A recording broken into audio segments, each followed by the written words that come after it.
Jill, can we take a break already? No.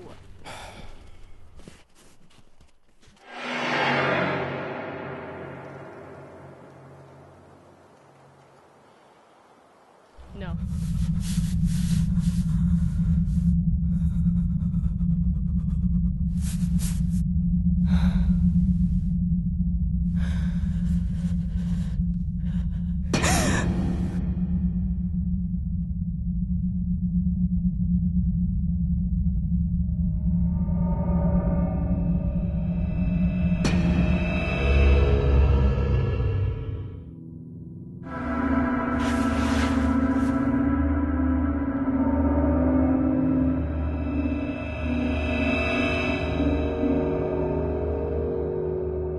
What?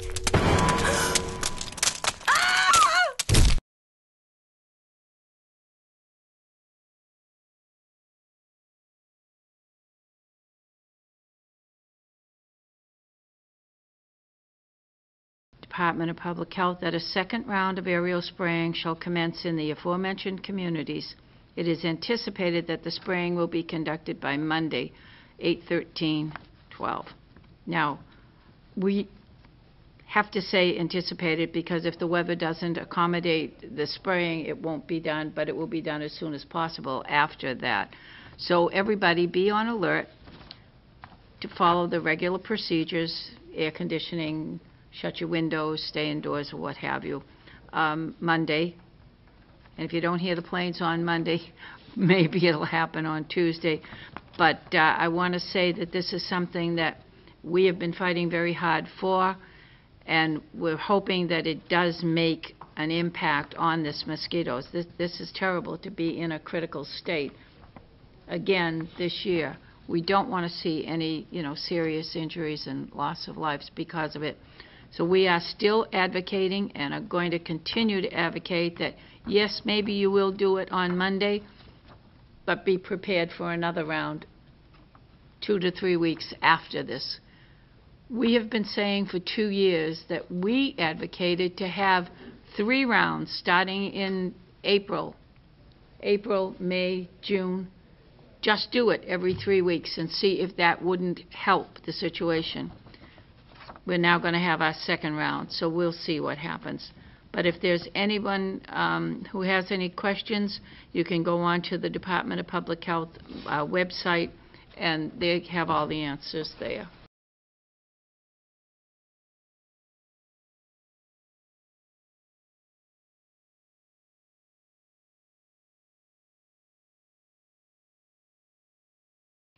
Hello and welcome to the Inside Scoop. I'm Pat Riley. Thank you for joining us. We'd like to welcome our guest. We have Congressman Stephen Lynch. Thank you so much for joining us. My pleasure, Pat. Great to join you. Yeah. Visiting Rainham, I understand you were at the dedication ceremony on Saturday for our Veterans Memorial.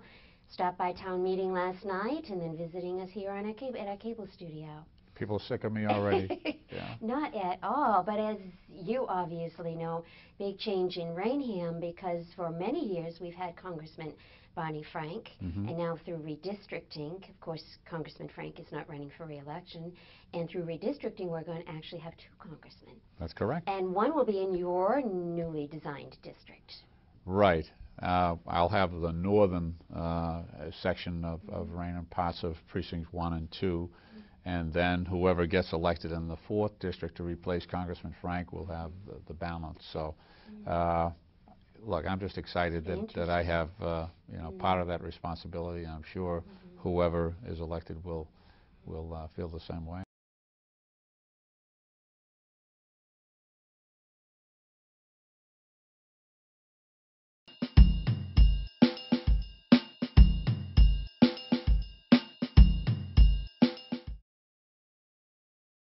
So I'm here with Sam Von Trapp from the Von Trapp Family Lodge here in Stowe, Vermont. Thank you for having us, Sam. Yeah, thanks for being here. Oh, it's our pleasure.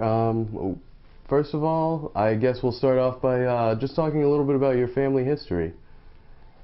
My family arrived here in Stowe in 1942. I think a lot of people know my family within the context of The Sound of Music. What happened is after they came to the United States, after they left Austria in 1938, they traveled around singing, and they discovered Vermont in 1942, fell in love with it. It reminded them of Austria, and they love the farming culture here. They love the views, the outdoor recreation, the maple sugaring. The very first year, they made 300 gallons of maple syrup, and they just fell in love with this area and have been here ever since.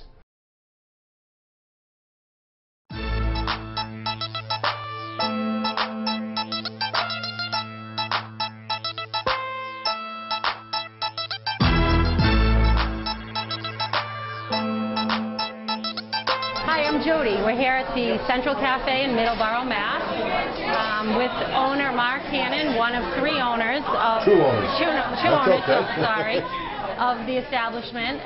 Mark, why don't you tell us a little bit about the history of the establishment? Well, Central Cafe is right here in downtown Middleborough, and it's been here for about 80 years.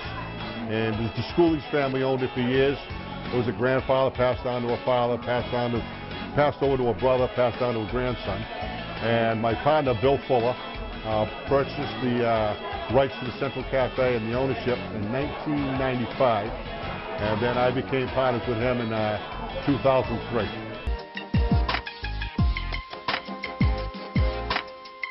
We're going to show you one of our signature items from our original opening.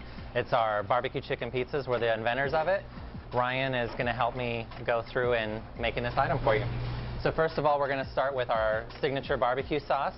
It has a little bit of smoky flavor. It's a Memphis-style barbecue. It's so sweet but tangy.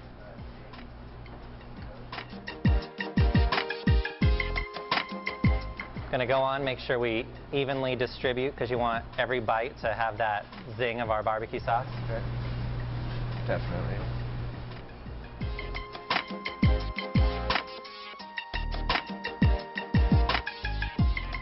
I'm not going all the way to the edge because we don't want to have it boil over into the oven, but we're going to make sure that we get it to where our crust is going to go. Next step we're going to do, we're going to add some smoked Gouda. The smoked flavor of the Gouda really complements the barbecue sauce.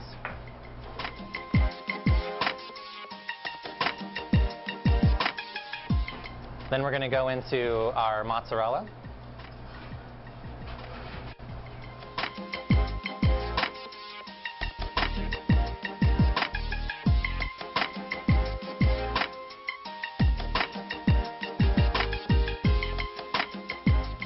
And as we get into our toppings, we're going to start getting them over the edge of the crust, and that way it goes past the sauce. Now we're going to have our pre-marinated and pre-cooked chicken breast that's chopped up. Evenly distributed, of course, so we want to make sure that we have some great flavor in every bite that you take. Okay.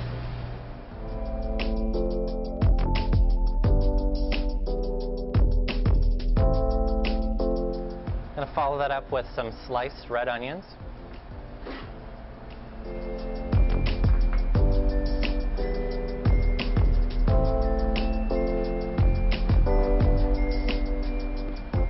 And then just a pinch of more mozzarella cheese, and that just holds all the toppings on when it goes into the oven.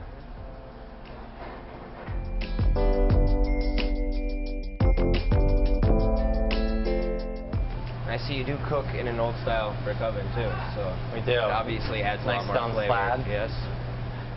All right, now it's ready for the oven. Once this comes out, we're going to add some fresh chopped cilantro, and that just complements the flavors and kind of brings them all together with every bite. All right, awesome. This is one of our original items, our famous original barbecue chicken chop. The Excuse me, creator barbecue of- chicken pizza. Creator of. Very nice, thank you.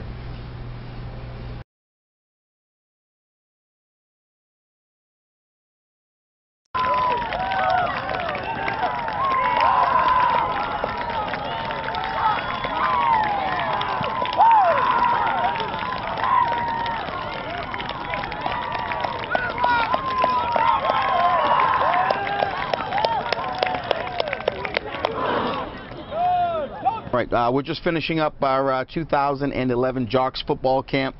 We sponsor it through the Rainham Police Department. We've been running the camp for over 10 years now. It's kind of a community event. We had over 45 different coaches here, most of which played football here at the Giants program at one point, but have done some type of program either through the Rainham Giants, through our Rainham Police Speed Camp, or some of the other stuff that we run, and they help the younger kids. How y'all feel? Fire up! How y'all feel? Fire up! How y'all feel? Fire up! Yeah, Big Blue! Let's go! Woo! Stay right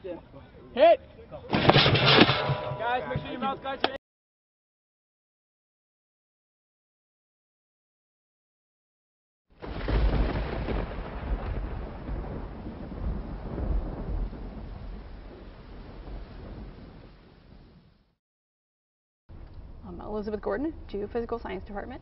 Okay, primarily it's used to indicate the amount of temperature increase that we observe all around the globe, average global temperatures. And usually it's used to talk about the human impact on the temperatures of the globe. So there's natural climate change and there's human-caused climate change, and global warming is usually reserved for the latter, I would say. Well, you figure buildings are one. Buildings are generate about a third of the emissions. Transportation generates a huge amount. So those are two big players where we can make significant impacts in the carbon dioxide emissions.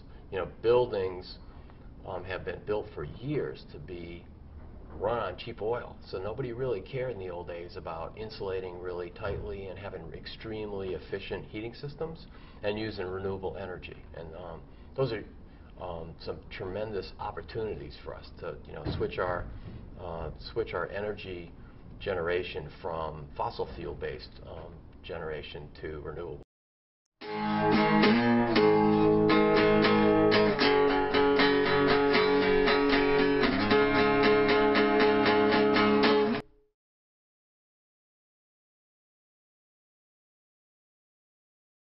The history of Raynham begins well before the first English settlers ever set foot on American soil.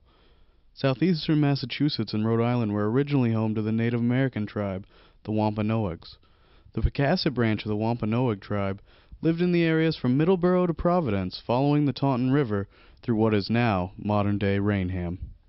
But of course the Indians, Native Americans, excuse me, I shouldn't use that word.